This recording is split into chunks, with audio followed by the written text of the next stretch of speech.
प्रथम पहर जो होगा वहाँ पर हनुमान यज्ञ होगा, श्री हनुमान यज्ञ होगा, जहाँ पर हनुमान जी के मंत्रों को लेकर के यहाँ पर आहुतियाँ लगेंगी, जिसका संचालन स्वयं जगत गुरु रामभद्राचार्य जी के जो शिष्य हैं पाटेश्वर धाम राम बालक दास जी करेंगे स्वामी जी। इस जयंती स्टेडियम में पीछे यहाँ कार्यालय खुल चुका है, उस कार्यालय में आकर के किस प्रकार के वो सेवाएँ देना चाहते हैं, अपना नाम और नंबर लिखवाएँ और सारे लोगों का हम यहाँ पर सेवाएं लेंगे।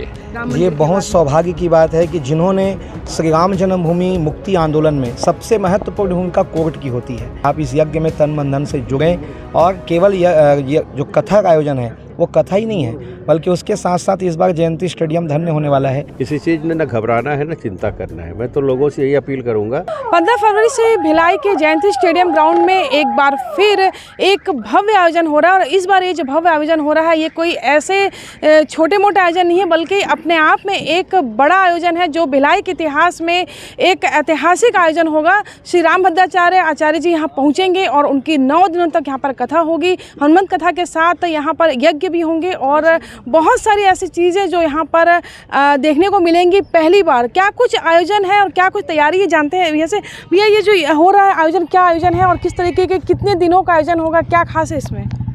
जगत गुरु स्वामी रामभद्राचार्य जी महाराज पद्म विभूषित हैं।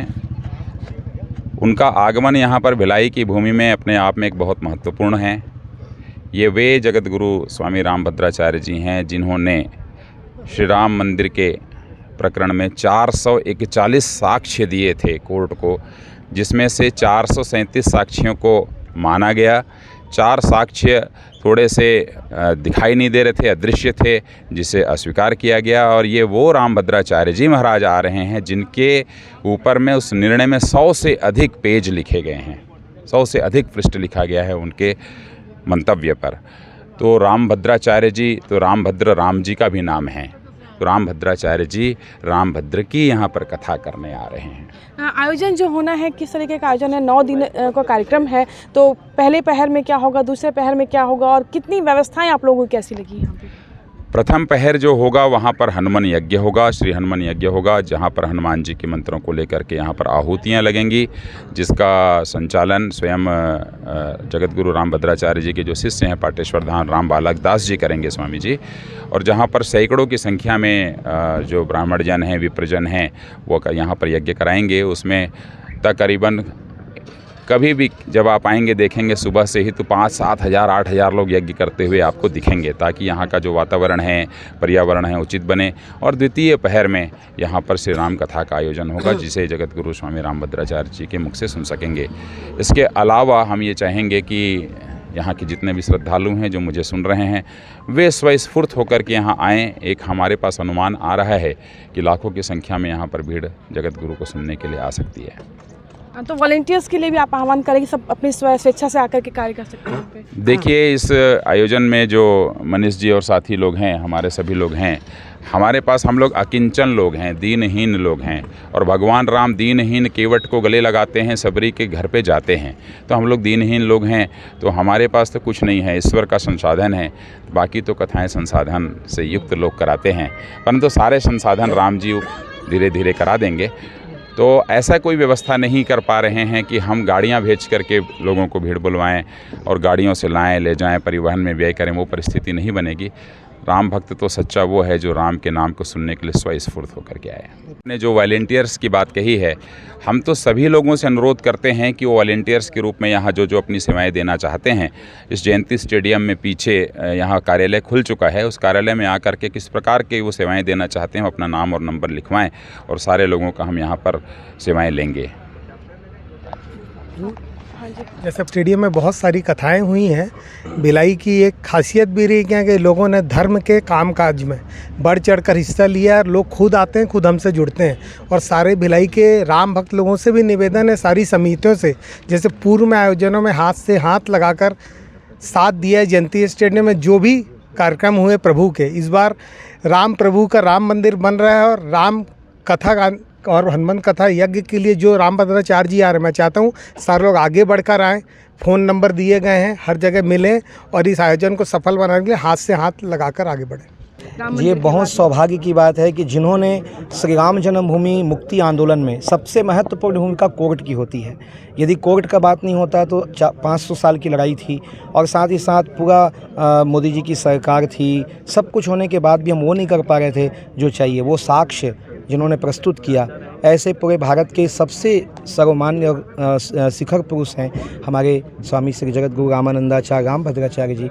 उनका आगमन भिलाई वासियों को मिल रहा है और राम जी की प्रतिष्ठा के बाद मिल रहा है। राम जी की प्रतिष्ठा अयोध्या में हो गई है, उसके बाद जो देश का वातावरण होगा उसको गति देने के लिए, ऊर्जा देने के लिए पूज्य महाराज के आगमन है।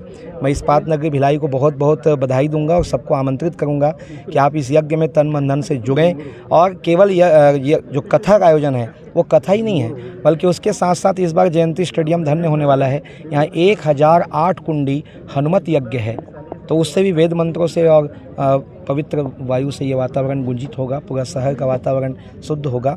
क्योंकि यज्ञ जो होता है ना, वर्तमान समय में बहुत ज़्यादा जो प्रदूषण फैला हुआ है उसको ख़त्म करने के लिए यज्ञ ही एक साधन है, हमारी ऋषि परंपरा है।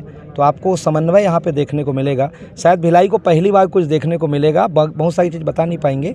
जब आयोजन होगा तो आपको स्वयं लगेगा कि कुछ अद्भुत होने वाला है। देखिए, हम सबका सौभाग्य है हमारे भिलाई दुर्ग की पावन धरती में जगत गुरु आचार्य स्वामी रामभद्राचार्य जी के राम कथा का आयोजन है और एक भव्य महायज्ञ का भी आयोजन 15 फरवरी से 23 फरवरी तक होना तय हुआ है। और जैसा कि विदित है कि स्वामी जी के समय बहुत अमूल्य रहते हैं, 3 साल तक बुकिंग है, उसके बावजूद भी हमारा सौभाग्य कि हमें ये समय मिला है और उसकी तैयारी के रूप में आज भूमि पूजन करने आचार्य संत राम बालक दास जी, कान्हा महाराज जी, आचार्य अशोक हंसराज जी, इनके सानिध्य में हमारी कमेटी ने, मनोज जी के नेतृत्व में जो कमेटी बनी, उन्होंने आज भूमि पूजन किया और मैं इसकी बहुत बहुत बधाई देता हूँ, शुभकामनाएं देता हूँ। और इस कार्य में हम सब लगें और आपको भी मैं निवेदन करूंगा, सभी मीडिया के साथियों को, कि ज़्यादा से ज़्यादा लोगों तक ये प्रचार प्रसार हो ताकि इसका पुण्य लाभ हमारे यहाँ के श्रद्धालु जनों को मिल सके, जन जन को मिल सके और अपने जीवन को वो सार्थक बना सके। तो ये जयंती स्टेडियम का ग्राउंड है, करीब 1.25 लाख स्क्वायर फीट में यहाँ पे मुख्य पंडाल बनेगा, यज्ञशालाएं अलग बनेंगी, इसके अलावा कई ऐसे स्टॉल लगेंगे जहाँ पर भोजनशालाएं भी होंगी और जो लाखों लोग भक्त आ रहे हैं यहाँ पर सुनने के लिए, उनकी संख्या को देखते हुए अलग अलग समाज सेवी भी यहाँ पर स्वस्फूर्त होकर के यहाँ पर अपना सहयोग करेंगे। वॉलंटियर्स भी अपनी स्वयं सेवाएँ दे सकते हैं यहाँ पर, चूँकि यहाँ पर ये ऐसा ग्राउंड है कि जहाँ पर पूर्व में भी ऐसे बड़े धार्मिक आयोजन होते रहे हैं और लोग यहाँ पर, भिलाई मिनी इंडिया है और यहाँ पर जब ऐसे आयोजन होते हैं तो लोगों को घर से निकालने की ज़रूरत नहीं पड़ती, लोग खुद ही आते हैं बाहर और बाहर आकर के हाथ से हाथ मिलाकर, कंधे से कंधा मिलाकर अपनी जिम्मेदारियां खुद उठाते हैं। तो यहाँ पर इस भव्य आयोजन को लेकर के लोगों को भी काफ़ी इंतजार है, क्योंकि ये वो राम श्री जो आ रहे हैं कथावाचक श्री रामभद्राचार्य पद्म विभूषित हैं, ये वो संत हैं जिनकी वजह से आज राम मंदिर जो है वो पूर्ण हो रहा है और जो कोर्ट ने भी उनके साक्ष्यों को माना था। तो ऐसे संत को देखने की एक झलक पाने के लिए भी लोग काफ़ी इंतज़ार कर रहे हैं। कोमल धनेसर, IBC 24 भिलाई।